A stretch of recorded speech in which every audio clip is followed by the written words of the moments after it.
The name of the topic that we are going to review today is the pawn structure f3-e4 and f6-e5.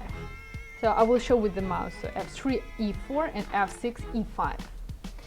Why are we going to examine this pawn structure? So f3-e4 and f6-e5. This pawn structure we're going to review. So again, why do we need to review this pawn structure? Does anybody have the ideas? In which type of positions do we need this pawn structure? Maybe we're going to restrict some pieces by using this pawn structure. What kind of pieces can we restrict? When we have the pawn on e4 and f3, it means that with white, we're restricting black's pieces. The bishop. The bishop can be on b7, and when you place the pawn on e4 and f3, it will be restricting, right?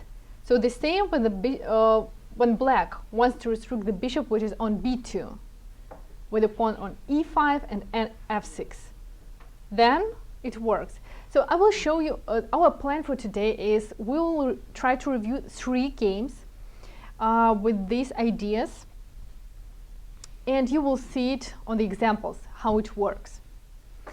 So let us start the first game. The first game was played by Tigran Petrosian against Boris Spassky. Raise your hands who knows these guys. Okay, awesome, everybody knows. And this was a world championship match between them. Do you remember from the history Robert James Fischer? Whom did he beat? Spassky. Okay, so this match logically was for the world title before the world title championship that Robert James Fischer won, right? d4, knight f6, c4, e6, knight c3, bishop b4. Who knows the name of the opening? Nimzo Indian, very good. And you know there is a super popular variation with, well, now there are much more variations, but e3 at that time it was a very popular variation. And after e3, the game will transpose to the type of positions you will see now. So d5, castle, takes on c4, bishop takes, bishop b7, and f3. So this is the first move. Well, the question of the pawn structure is really very important. When you play certain variation, certain type of opening, you should know the typical pawn structure for that type of positions, right? That will help you to memorize it easier. And even, you know, it happens that when you're playing the tournament game, you just forgot some variation. And what helps us to refresh, to just go through the variations in our mind? What helps you? Pawn structure, can it help us? It reminds us about some variations that we prepared at home. Then the plan. So if you know the plan that in this type of the variation, you have to restrict the opponent's bishop, then the move f3 will come to your mind easily. Do you agree with me? Okay, let's go forward. So c5, a3, well, actually this is all theoretical lines. Knight takes on c3, knight on c6, and now you have to figure out the next move. White to play. So raise your hands. It's just the moves that you would have played if you were playing this game. Queen takes queen. Queen takes d8, one move. It's possible, but then we are giving up the d file. So if queen takes on d8, then rook captures back on d8, and this is not really what we are going to do here. Okay. e4, this was our plan, but look at the pawn on b4. Look at this pawn on b4. It's hanging. If you play e4, the knight will just capture on b4. Do we really want that? So the move is like pretty simple. Push the pawn to b5, and now let black think about the continuation, whether the black wants to play to a5 or to e5. And also look at the a file. So the rook is on the open file. Though we have double pawns on b2 and b5, but the pawn on a7, look at the pawn on a7.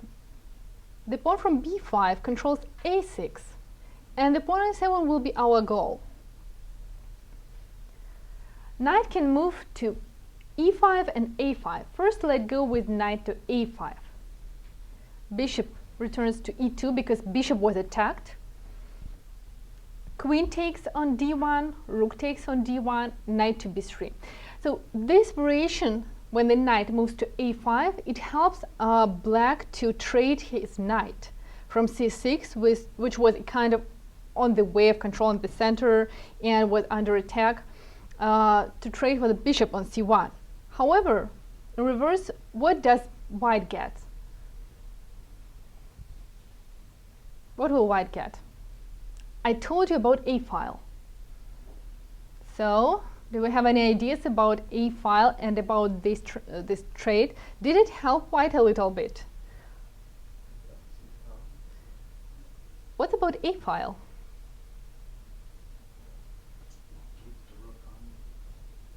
So one rook is on a3, but one rook is not enough. Double rooks on a file. So the knight was traded on the bishop on c1, but at the same time the rook from c1 is going to move to a1 and attack the pawn on a7. Most likely that is why black decided not to go for that variation, and on b5 black answered with knight to e5, attacking the bishop from c4. The same, bishop moves to e2. Two lines here. Queen c7 was played in the game, and knight to d5. If knight to d5, then queen to d4. We're controlling the center, and what is our plan? What are we going to do with white?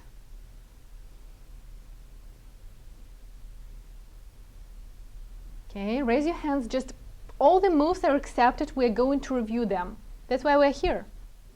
Why move? Just your moves, your ideas. Raise your hands, and well, I mean, what is your plan? How are you going to place your pieces? Why we played queen to d4?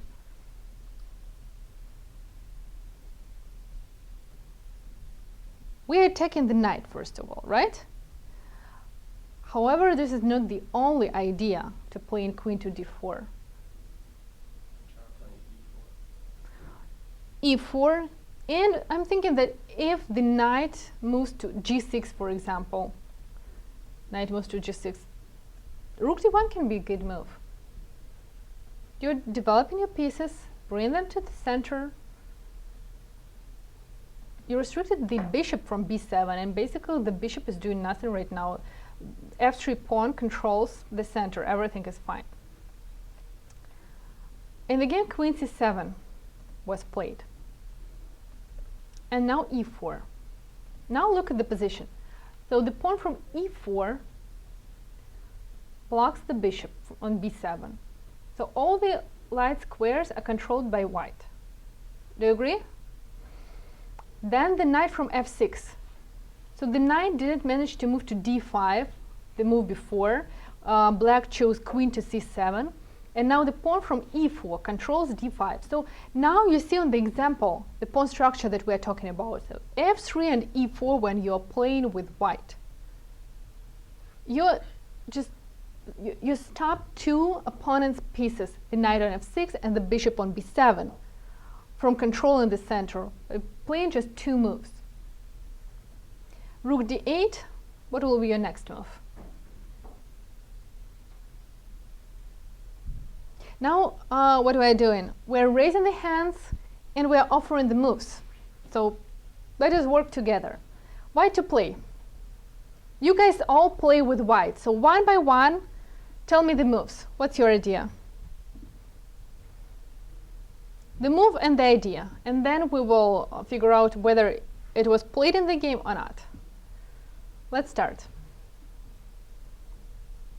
Oh, me? Yes, with you. Oh, sorry. White's move.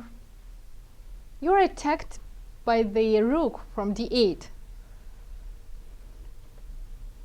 Queen to a4.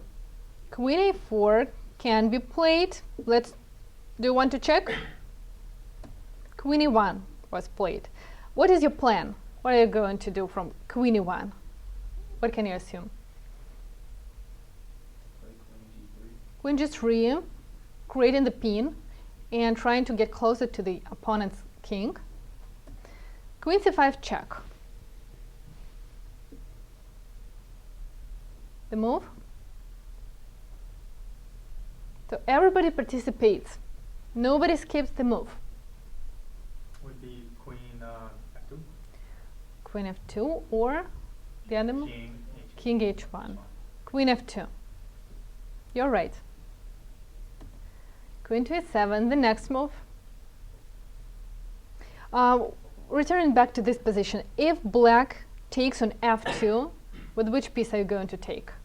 So if black takes with the check. You can take with a king or with the rook, right? Let's calculate both variations. Let's first start with the rook. So if we take with the rook, what happens then? I want to review this line. Knight to d3, attacking the rook. If you take, the rook takes, then look at the rook on a8. The rook is stuck defending the pawn on a7, because the pawn is really very important. So if the rook moves to d8 later on, then the pawn will be captured by the rook. So this line is possible. So you offered king captures on f2.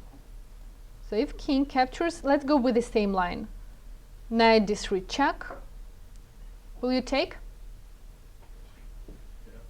Bishop takes on d3, then rook takes on d3. Your move? Just go ahead, offer the moves.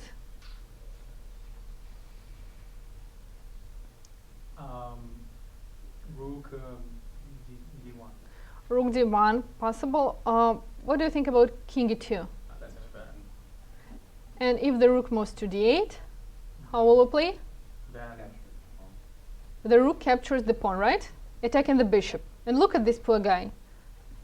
He's stuck with the pawn on e4, has no normal move, only c8 or a8, but we have this move and a small combination. Just capture the bishop. Capture the bishop, very good. The rook captures back. And capture the rook. Captures rook, great. And now, what do we have in the material?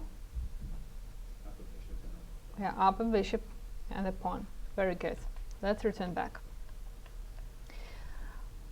So black calculated this probably, or for some other reasons. He returns back to e7. Rook a3. This is a complicated move. It's not easy to find this move.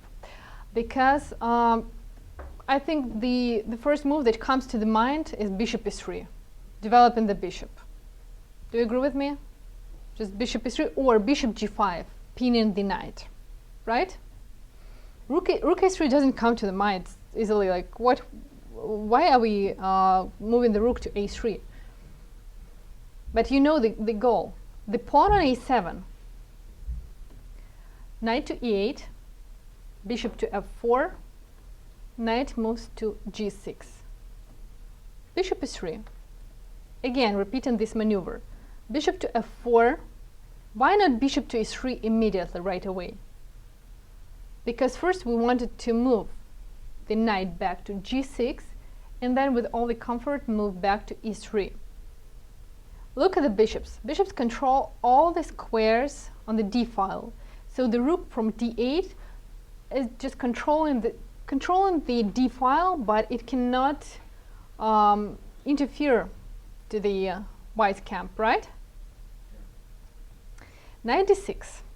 Black tries to attack something or at least bring his pieces. So after rook c8, knight c4, maybe something will happen. Rook a1, just simply attacking the pawn on a7. Knight c8. So the real purpose of knight d6 was which move?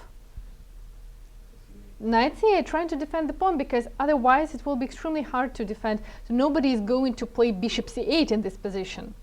Look at this move. How will you react here with white? Please? Bishop takes b6, of course, because we have the pin. So that's why the only possible defensive move is knight to c8. Bishop of 1. Again, look at the position. Everything is set, and the rook attacks the pawn on a7. Thanks to this weak pawn, we paralyzed the queen side of black. And now we have to restructure our pieces. We have to figure out what we are going to do next, because we're not going just to look at this a7 pawn and do nothing. That's why bishop f1 and f5. In this position, black did not just manage to handle the pressure. f5, this is the move, like, I want to fight. I do not agree to leave my bishop on b7 just stuck on this e4 pawn. That's why f5. Take, but still, pawn on f3 is doing its job. It controls e4 square, and again, the bishop on b7 is still doing almost nothing. Rook to a4, rook to e8, bishop d2. This is just normal play, normal chess, fighting chess. Black tries to create something, but from positional point of view, who is better here? I don't hear you. White. White is better, of course. So Why is that? look at a7 pawn, look at c8 knight, look at a8 rook. All the pieces are stuck there, but defending the a7 pawn. Look at the bishop on b7. So let's evaluate the position. That was a good question. Why? So we started with a7 weakness. Knight c8, rook a8, they both protect a7. Do not forget about two bishops advantage now for white. Bishop on f1, bishop on d2. And the position, is it closed? Is it open? What do you think? It's open. Then what can you tell about two bishops advantage in the open positions? Good. It's good because bishops like area, like to attack. When the position is closed, it's more complicated to use a two bishops advantage, right? Queen c5. Now black realized that maybe in the endgame it will be easier to hold the position. Otherwise, like, white will just try to use the two bishops advantage and just checkmate. So the game moved from the middle game to almost end game. Agree? Yeah. Now the plan will be changed a little bit. So every time when you move from one phase of the game to another, you have to stop and think a little bit. Okay, maybe I'm going to change my plan. So the plan was we were attacking a7 pawn, paralyzed the queen side, and we're trying to use our two bishops advantage because so the position became open after f5. So in this part of the game, what are we going to do? Are we still going to attack a7? Are we going to use our two bishops advantage? What changed? What can you tell me? Let's try to evaluate. When you are choosing the plan, first evaluate and try to find the weaknesses in your opponent's position. So still, we are controlling a file. Are we? We are restricting the bishop with the help of the pawn f3. We have two bishops advantage and we have open space. What else do we have? We have our opponent's weaknesses that we are going to attack. We have a7 pawn is still weak. We have c5 pawn, still weak. We have f5 pawn. Okay, it can be defended because the g7 pawn is still alive. So the pawn can be moved to g6. However, we have enough weaknesses to attack. Rook c4.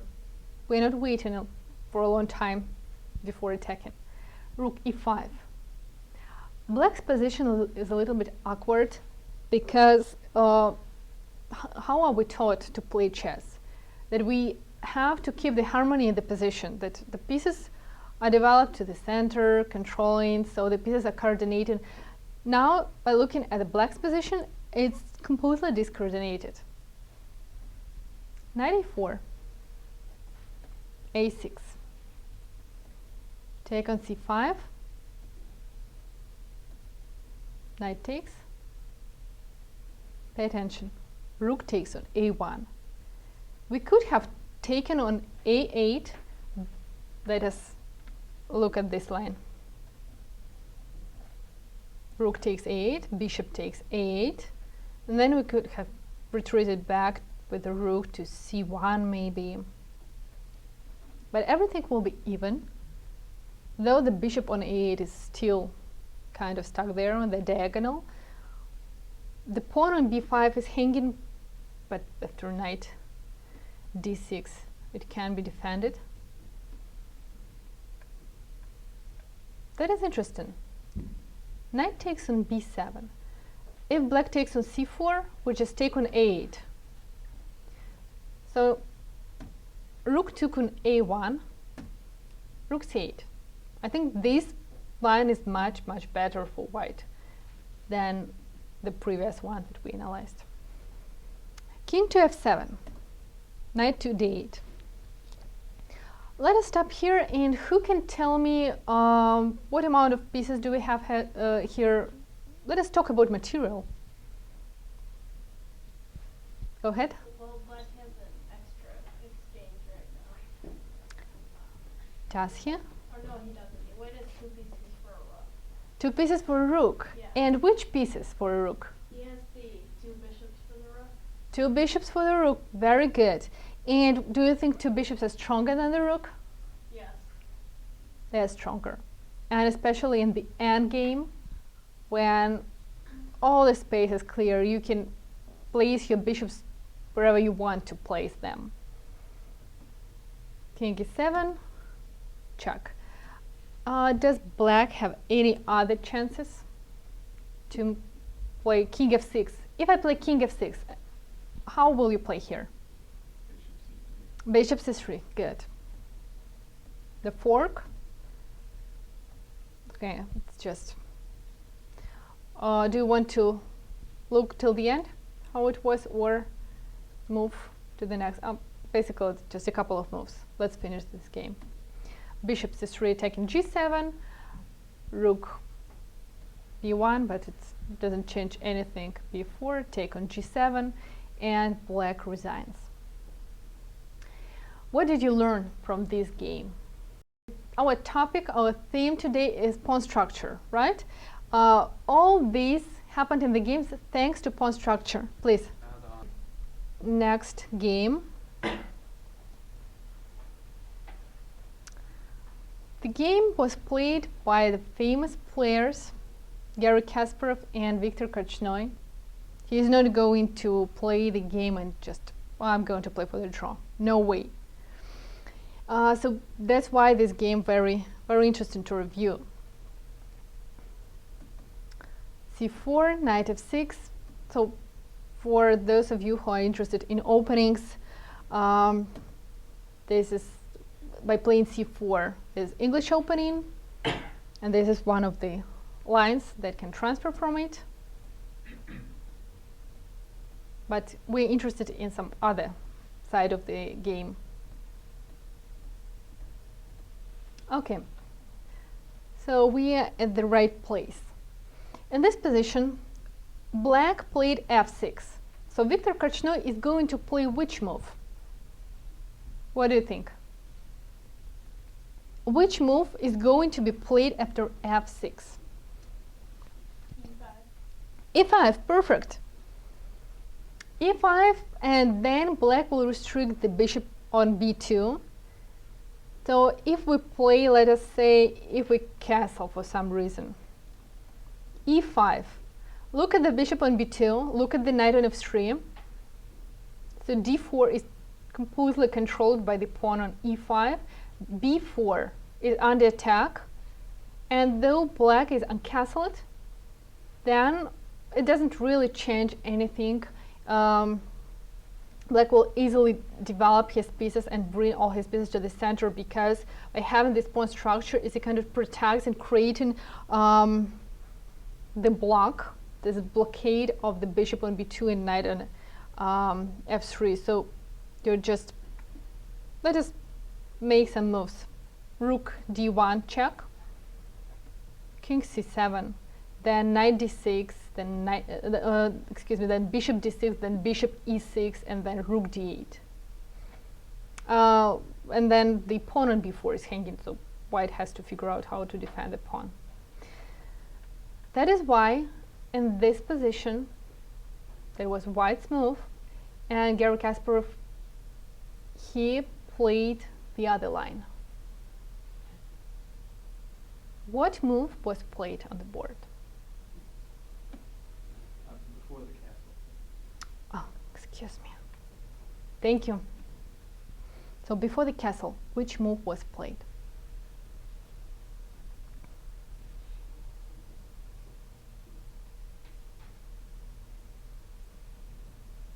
When you have the ideas, raise your hands.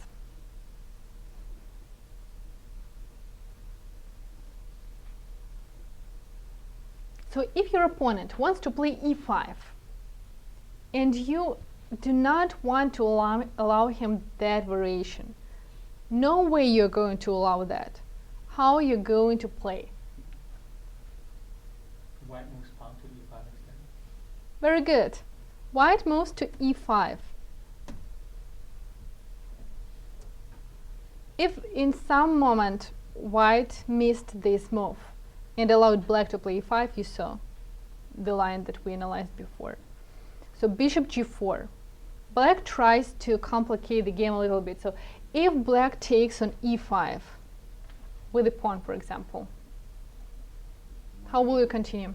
White will just go up the pawn or knight if he keeps taking. So you recapture, and if he recaptures, then you go up the knight. Then the bishop recaptures. You have the bishops in the center, and the pawn on e7 is isolated. I am also thinking about, what if we take here? The intermediate move, knight to e5. We give up to bishop's advantage to our opponent, but maybe it makes sense to go for this variation, because we're taking c6, bishop to b7. You can castle, you can play king to e2. This is endgame, so we can leave the king in the center. No, e6. Why would you want to do that? I'm just wondering. So, sorry, I missed that. But instead of castling white, what is the reason this player would play the king to e2? King to e2 here? Yeah. Because I told that we're already in the endgame. And you know that you can castle. Nobody nobody stops you from castling. You can. But at some point, in my opinion, you can also play king e2, because here nobody is attacking your king. And sooner or later, after trading more pieces, you will need the king in the center. But you can go for castling. Okay. No, I was just wondering because you. That's a good question. So you can castle. That's very normal move. And if you want to make sure that your king will be in safety, in complete safety, just go ahead and castle. Okay. And especially if you're just beginning to play chess, try to work on that habit to castle, not to leave the king in the center, because sometimes it becomes a bad habit because you forget about castling and just go ahead and try to checkmate your opponent, but do not forget about the three main principles of the opening, right? But when we go to the endgame, the situation changes and the position transfers to the endgame. And do not forget that in the endgame, the king's position changes. It becomes from the weakest piece in the game is one of the strongest. Of course, not exactly in this position because the rooks are still on the board, and you're right, we have to think about king's safety. You can choose both. King e2 and castle will be fine.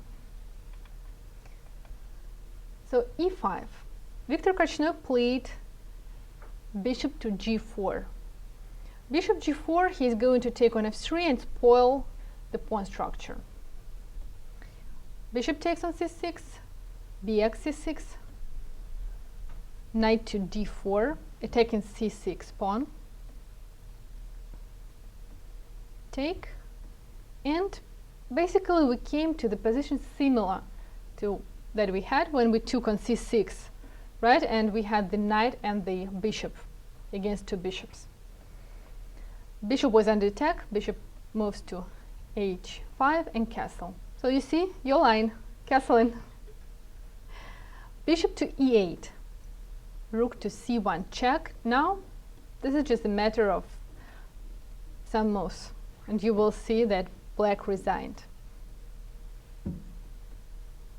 Knight to c4, e5, this is just trying to open the bishop from f8, even sacrificing the piece. Can black take on b4?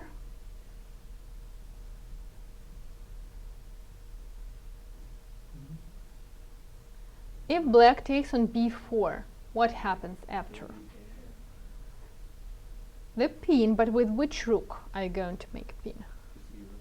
C rook, from c1 to b1. Then the only move is, which move is possible? So bishop b4, rook c1 to b1, a5, right? And knight takes a5 check. If rook takes, you just recapture with the rook to a5. That's I mean, yeah. okay. Let's see this variation. Can't you, why won't the black bring up the pawn in a file to protect the? Because there is no other way how you can protect the bishop on b4. Well, pawn in a file, right? So you can protect the bishop that way. Only this way you can protect it. Yes, and then we just take. Oh yeah. Because this is a typical move when the pawn protects some piece. You just kill the pawn or kill the piece that is protected, and this piece on b4 becomes undefendable. Yeah. Okay, so after e5, bishop took on e5, and as we realized, taking on b4 is impossible. Of course, black calculated that because on such a high level, there's just 1 second and he calculate this type of variations. They just know that. h5. Why h5? Do you see the idea of h5?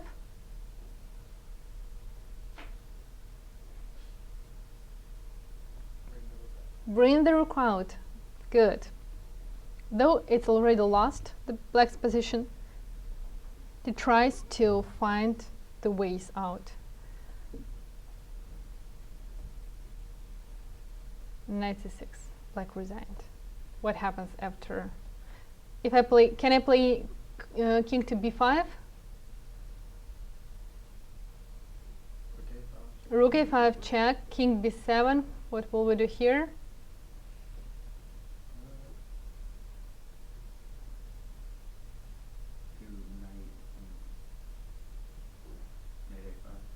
Knight a5, I'll return back to a6.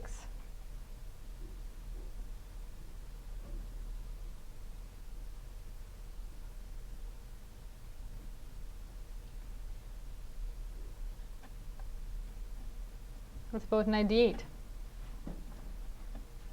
Did you calculate it? We have the only move, right? So, well, rook d8, then bishop d8, and it's completely lost. King c8.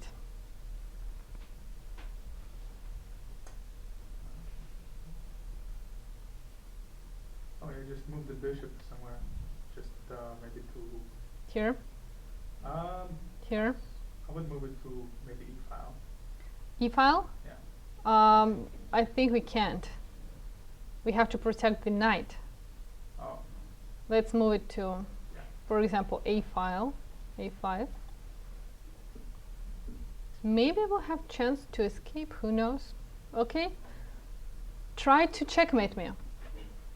So let's return back to this position. You move, I will play with black, you will play with white.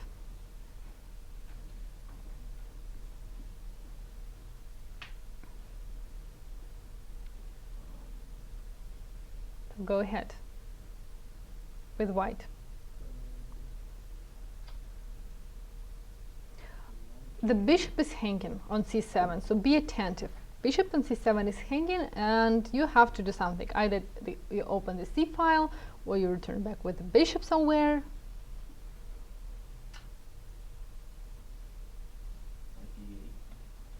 So you go for knight d8. I have the only move.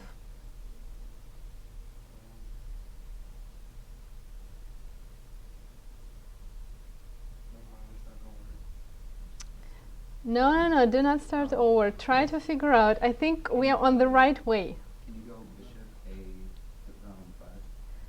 5? 5. Then go rook to c7. Good. Rook to c7, this move I wanted to hear. So if I take, what's your move? Rook to d1. Oh no. Why not? Rook to d1. You can take on a7. Correct. You can take on a7 and take on a8. But rook d1 is stronger. Go ahead.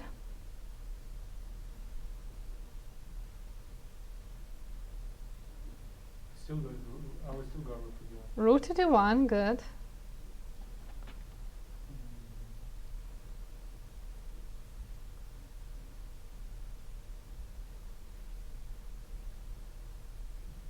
Maybe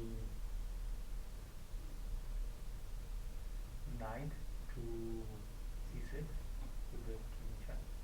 Well, no. I will trade. I will capture. Okay, you do want a rook to e1, winning the bishop.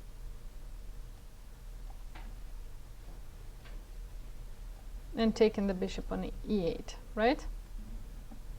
Okay, now it's clear why he resigned, right? Yeah. Because on such high level, there is no doubt that they calculated all these variations. Let us repeat what we learned from this game.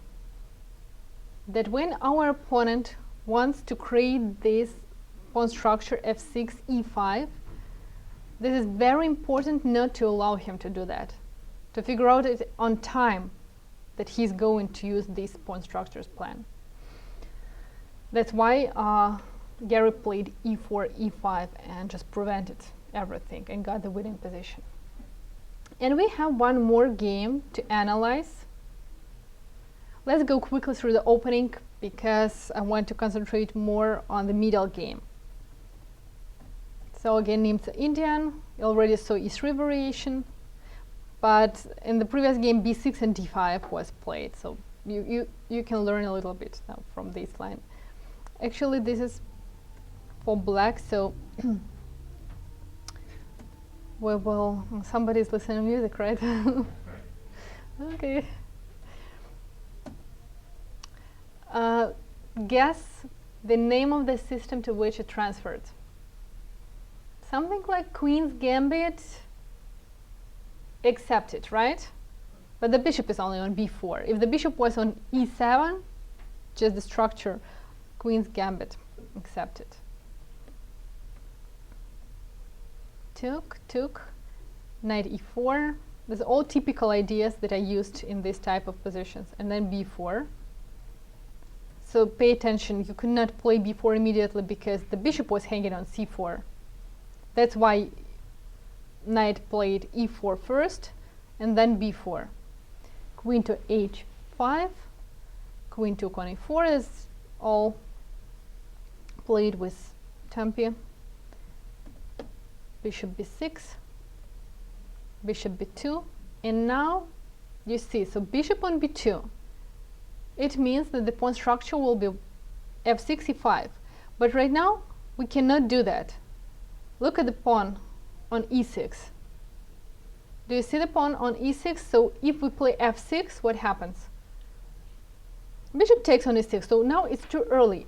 But we keep in mind this plan that we are going for that structure because it will close the bishop on b2. Queen g6.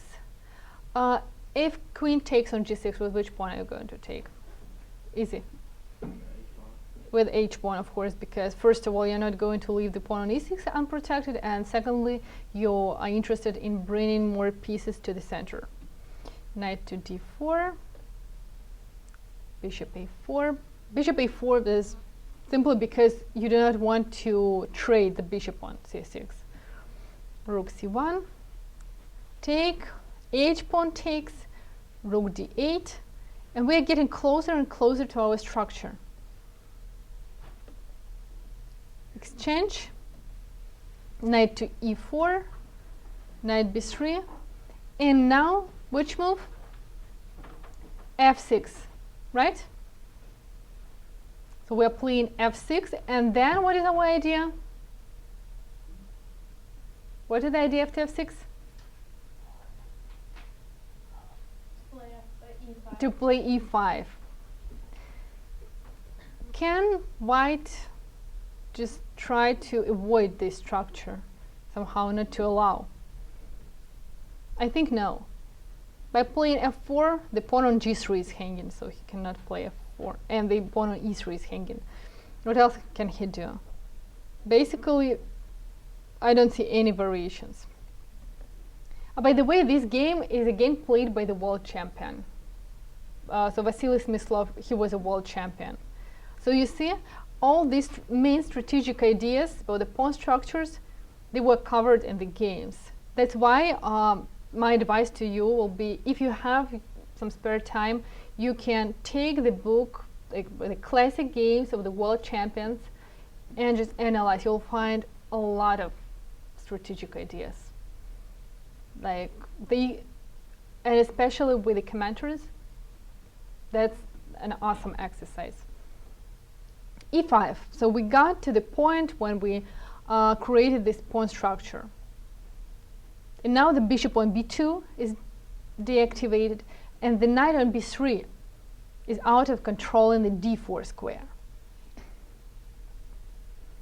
And now easily, you just play nothing extraordinary, place the rooks on the open files. Of course, it's time for white to trade because he's not going to allow. Let's stop at this position. Usually, from my experience, I will tell you, if you place your pieces on the right squares, on the right positions, then the variation of how to find some tactics, it comes somehow easily. You do not have to calculate like deeply trying to find, okay, do I have any tactics here? No. Look at black's position, pay attention. So rook is on c8, rook is on d8, knight is on e4. The pawn structure is right for this type of the positions. And now the sacrifice was found easily. So knight takes f2, it goes so easy, so simple. You just have to calculate a little bit. So transferring to the rook endgame.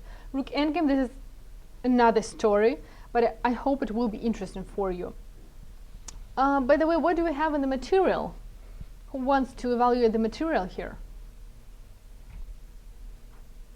Go ahead. Black is up the pawn. Right, and evaluate the position from the weaknesses point of view. What about the pawn structure of white and of black? Well, black's pawn structure is a lot better than white's. So basically, pawn structure of black is almost ideal, right? The pawns on the queen's side, b7 and a7, they were not moved at all, and the pawn chain on the king's side, every pawn protects each other. What about the white? Look at the pawn on, let's start with a3, isolated pawn, c5. Wide open. Isolated too, right? e3, isolated. g4, g2, double pawns which are isolated. So from the pawn structure point of view, black's position is much, much better. rook d1, a6. Why a6? What do you think? Why a6? Why not king f7 or some other move?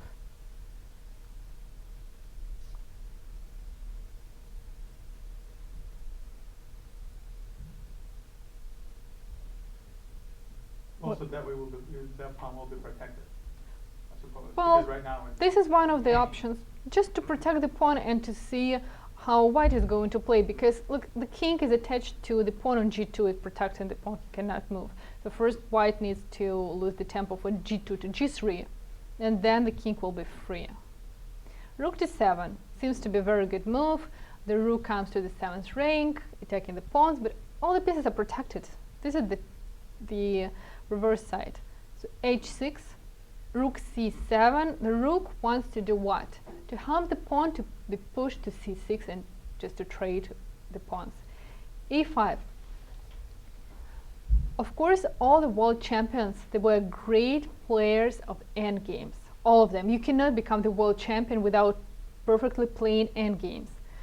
That's why behind each move in this endgame, there was an idea. So now, Vasily Smyslov, he realized that the pawn on a6 is doing nothing again. So a5, the position is winning, but he wanted to make it, like to ensure his victory.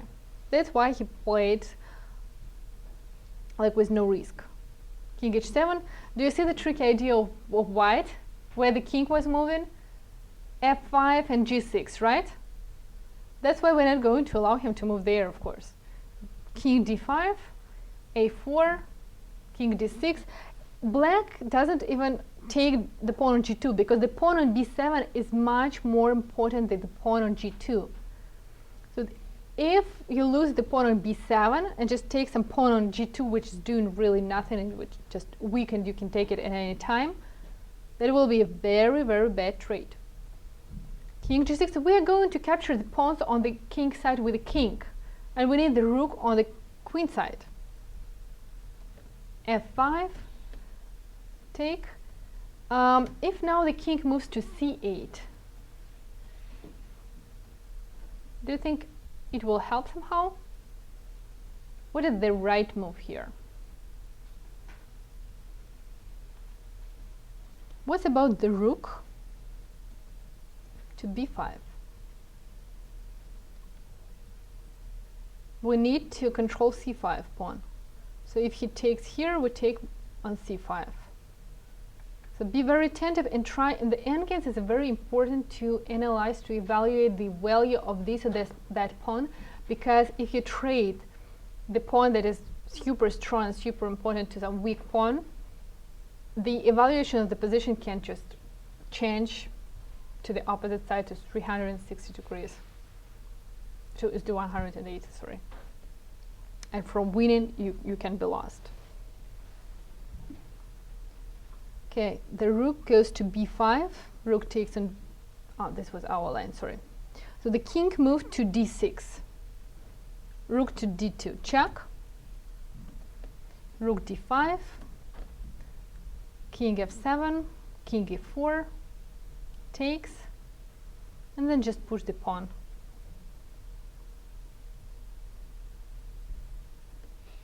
The rook controls the pawn on g file.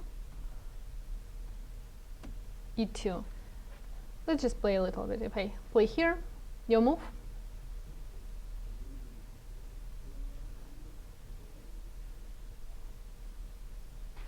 Just queen, right? Just queen. Queen.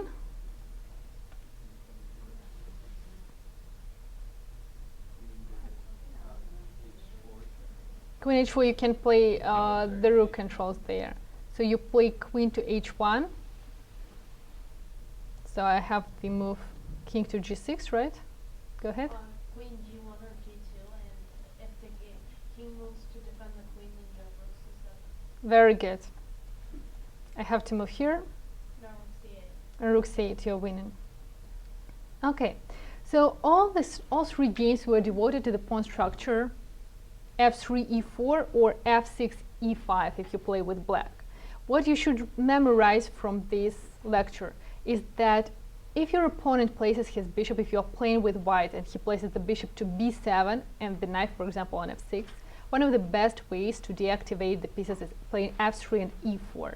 And the same with black pieces when the bishop is on b2. Then f6 and e5 is a very good pawn structure.